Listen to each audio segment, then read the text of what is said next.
Hello everyone and welcome back to a new Gran Turismo 7 Monumented video, and in this video I'm going to be showing you guys the money tune that I've made for this car right here, which is the Honda NSX Concept-GT.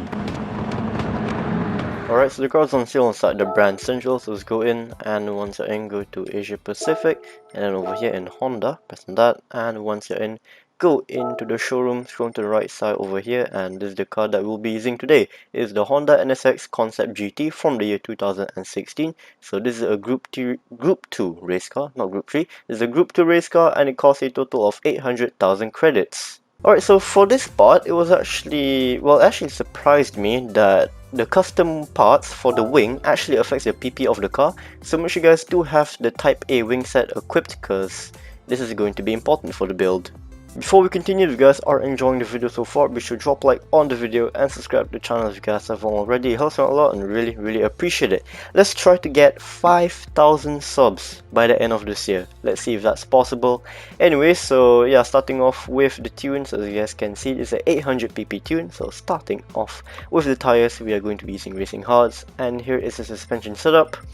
So yeah, I didn't really change much for the suspension setup and the differential gear, because it's kind of a normal thing for Group 2 race cars. They already feel pretty good in my opinion, like standard. So yeah, I did some small changes here and there for the suspension. Same thing with the differential gear. I didn't really change much other than the braking sensitivity. And then yeah, moving on to the aerodynamics, downforce 1149 to the rear. So make sure you guys do have the Type A wing equipped for this car. And for downforce 650 to the front, ECU full control computer, upper adjustment 86%, ballast 0 kg, ballast positioning 0. So we are adding 0 weight for this car. So we are keeping it nice and light. So yeah, moving on to the power restrictor, 71%. And the transmission, fully customizable racing transmission, which you guys are using the racing transmission for this one. And here is the manual adjustment. Feel free to pause the video so you guys can copy this one by one. And then moving on to the turbocharger, I'm gonna be using the medium RPM turbocharger, so we are pushing a bit more extra torque, which is always good for a track like Sardinia, so you can, exit the corners as fast as possible, as quick as possible. And the anti-lag system will be set to strong, and all the way down here for the front rear balance for the brakes, it is going to be set to +4. So looking at the performance, 498 horsepower, and the weight is 2,313 pounds. In kilograms, that is a total of 1,049 kilograms, which is very light. So yeah, that's pretty nice. You guys know me, I do like very light cars. They feel great, especially around corners. So for this race, the difficulty will be set to easy. The race we're going to be doing will be in Europe, and then down here Italy, Sardinia road track. And this is the race that we're going to be doing today. This is the World Touring Car 800. So this race right here has a total of 15 laps. It does have tire and fuel consumption. And yeah, this race right here does not have rain, if you guys didn't know. So yeah, this is a completely dry race. Alright, jumping straight into the race, and time for me to walk you guys through on what I've done in this race right here when it comes to the strategy, which is extremely simple, and I'll also talk about the car a bit. Anyway, so at the start of the race, make sure your fuel map is set to 1, which is at full power.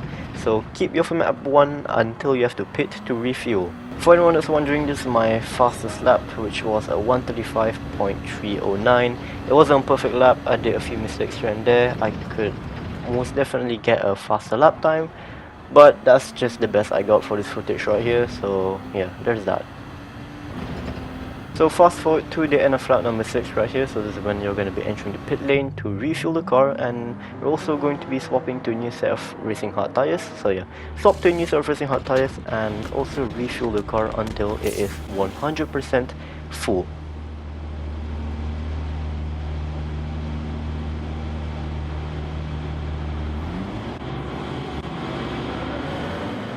And after exiting the pit lane, make sure you guys do set your fuel map all the way to 5. So yeah, but it's not on 6, it's going to be on 5. And keep it at 5 until the end of the race. So yeah, that's pretty much it. It's a very simple strategy. So now let's just talk about the car a bit. Alright, so the Honda NSX Concept-GT, the car that raced in the year 2014 until 2016 in the GT 500 class of the Super GT series. So yeah, this is a Super GT race car. I think we all can already tell just by looking at it, it is quite mental when it comes to the aerodynamics. Like, if you look at the side, there's like 4 canards. Like, what? And the grip is insane, which is what you expect from a Group 2 or like a Super GT race car in this game. Like around high speed corners, the grip is just mental. I actually never watched a Super GT race in real life, so I might check it out sometime, see what the cars are actually like on track, cause like these cars, the performance, they're no joke. Like, these are some crazy cars, especially for the downforce around high speed corners. Also, not to mention this car, the brakes was actually insane. I was very surprised on like how good the brakes are for this car. So yeah, enjoyed this car. It was good. Wasn't the fastest for this track. I've made faster tunes in the past for this track right here, but overall, it's a pretty good one. It's a good alternative if you ever get bored of using a different car. You can always swap to this one or another one, up to you.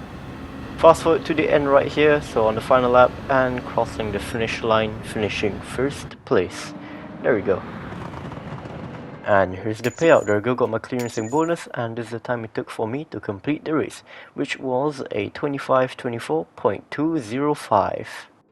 And that's going to be it for today's Gran Turismo 7 Monumented video. If you guys did enjoy, be sure to drop a like on the video and subscribe to the channel if you guys haven't already. Thank you all so much for watching, and I will see you all in the next one, and goodbye.